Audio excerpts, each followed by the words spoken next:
When suffering comes, my first thought is, how can I stop this suffering so that I can flourish? But actually, there's a problem there. Flourishing is not the absence of suffering. Flourishing comes when I say yes to God, to the demands of life and the good, whatever is going on in the circumstances of my life. In fact, flourishing is compatible with suffering. In fact, some of the most breathtaking and admirable flourishing in human history takes place when suffering is at its steepest.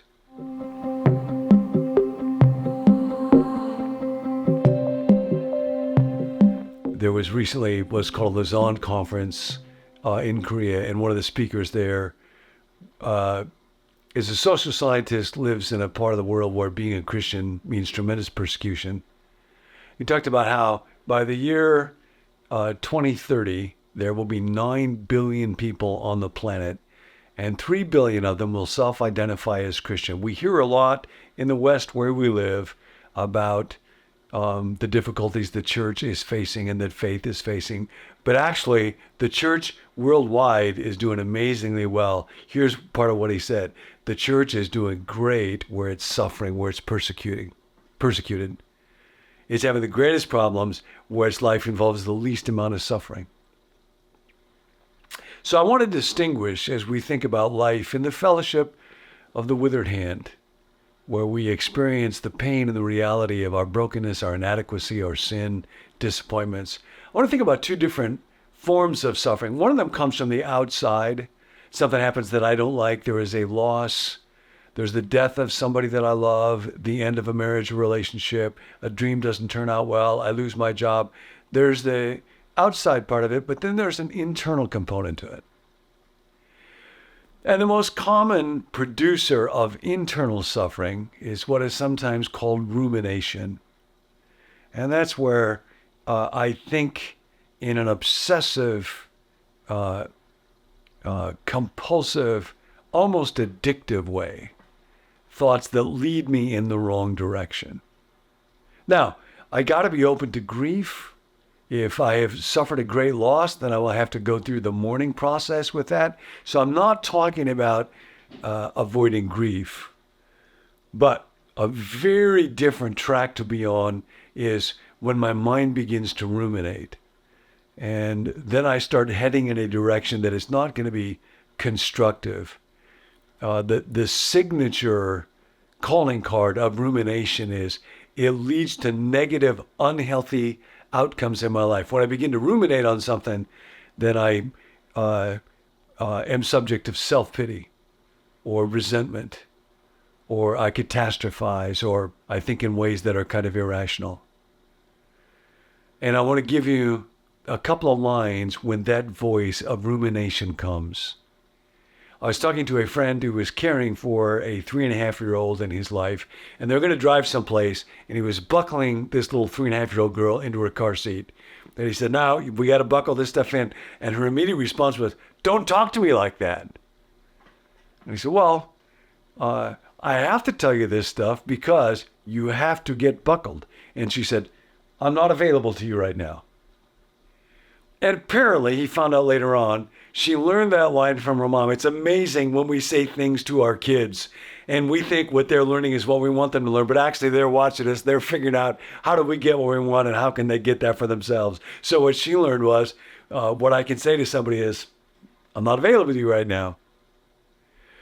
Now, there will be voices that come to you that tell you, you must ruminate over this. You have to think about this over and over. You have to torture yourself with this. You got to be anxious about this. You got to resent this person. And to learn that I don't have to do that. I'm not available to you right now. That line right there. In the darkest period of my life when I was struggling so much and my thought just all day long, it was about all the battle I could fight to say, how will I deal with this thought? How will I deal with this problem? And somebody had said something that was very painful to me. And I was engaged in this process of replaying over and over. What did this person say? And what could I say back to them? And I have to convince them that the way that they're seeing things is wrong. And of course, And then the thought came, no, I don't have to. I can let it go. Now, there's times when I may need to take action around something, if a relationship or my family or an organization that I'm working for is at risk. But if the only thing that's going on is what does somebody think about me, I can let go of that. I do not have to stew, spiral, ruminate over this thought. And there's actually a wonderful statement in the Bible, in the story of Nehemiah. Israel has gone into exile. I'll come back to that in a moment. They're going through great, great suffering, the loss of what they thought was their dream life together with God. And then some of them are allowed to go back to Jerusalem and to try to rebuild the walls. It's not going to be what it was, but it could be something new going into the future. And they're being led by Nehemiah, and there are opponents. Now, he's dealing with external opponents. I'm talking to you about those internal opponents, that voice inside me that says, be discouraged, be resentful, be filled with self-pity. They were scheming to harm me. That ruminating voice is almost has a life of its own, and it wants to harm you. And learning to identify it and not capitulate to it is crucial. They wanted to harm me, so I sent messengers to them with this reply. I am carrying on a great project and cannot go down. Why should the work stop while I leave it and go down? I'm not available to you right now. And sometimes I have to say that to the voice inside my head that wants to drag me down into a spiral of resentment, self-pity, worry, useless anxiety, and rumination. Nehemiah says, 4 times they sent the same message. Now that's what happens in my mind. Rumination is extremely repetitive. But you gotta.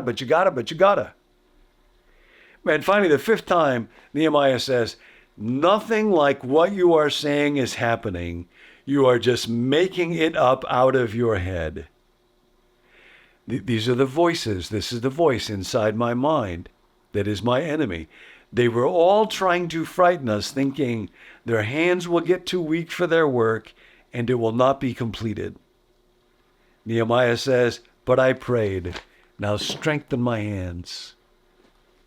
So when that temptation to ruminate, to obsess, to churn, to spiral down comes, just pause to pray and ask, how might God be at work in my very suffering? Now, what Israel was going through in Nehemiah's day was its great crisis, and that was the exile. And it seemed like everything was lost. And even when they went back to their land, they were still basically dominated by other powers. They would never again be able to have their king and their kingdom the way that they wanted it. But God was at work in this.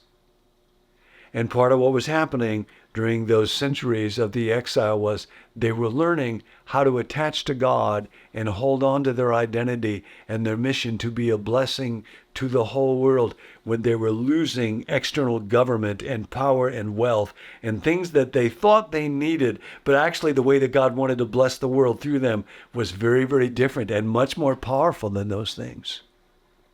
God was at work in the exile to do things that could not have been done for the world through Israel apart from the exile. And they developed over time a culture and a sense of identity that was independent of the coercive power of government. By Jesus' time, you probably know, if you have read the New Testament much, people gathered together in synagogues. Think about the Old Testament for a moment. Where do you read about synagogues in the Old Testament? You don't. They didn't exist back then. There was the temple, but the temple, the first one was lost, and then by 70 A.D., the second temple was destroyed. And Israel learned to gather first in homes and then in synagogues. By Jesus' day, we read about rabbis. Where in the Old Testament do you read about a rabbi? Well, you don't. In the Old Testament, you read about priests. Nowadays, where do you run into a Jewish priest? You don't. The temple, the sacrificial system, was destroyed. And so there arose, during the exile, a new way of bonding with each other and of connecting with God. And it was gathering in the synagogue and then learning to sit under the teaching of rabbis who would help us come to know and be a people of the book. God was at work in exile to prepare a culture and a people who would be ready for the coming of Jesus that could not have been prepared otherwise. I just got back from a meeting for a couple days with folks that are part of Mission Aviation Fellowship, amazing heroes that go to unbelievable, difficult, and risky places. And I was able to have conversations with somebody who's going through real deep ministry pain, with somebody who's going through real deep family pain, conversations that would never, ever, ever have happened if it weren't for the journey that I and those that I love have been on that has involved pain for us. And I wish that journey, that suffering, that difficulty, especially for those that I love, had not happened. But I'm so grateful for the way that God has worked and met me, and now I can meet with other people because of that. So, do not think that you have to eliminate suffering from your life in order to flourish. Today, just identify where suffering is going on. Be aware of where's that little voice that's calling you to ruminate. And say to that voice, I'm not available to you today. I'm carrying out a great project and I cannot come down. And then pray and ask God for the help that you cannot provide for yourself. Stretch out your hand. Hi, I'm Tim. I'm a part of the team here at Become New. Be sure to subscribe so you don't miss any future videos from John. And you can head over to our website, becomenew.com, where John has hundreds more teaching videos just like this one. There you can also subscribe to the email that goes out with each video or sign up to receive a text alert whenever a new video is released. We wanted to let you know John's releasing a new book this February called Steps, and it's based on the series that we did here at Become New a few years ago called Ashes to Beauty. I'm sure some of you remember it. But you can pre-order that book, Steps, at Amazon right now, or find out more information about the book at our website, becomenew.com/steps. Also, if you've got a prayer request, we would love to pray for you. You can text it to us at 855-888-0444 or email it to us at connect@becomenew.com. Thanks for joining us. We'll see you next time.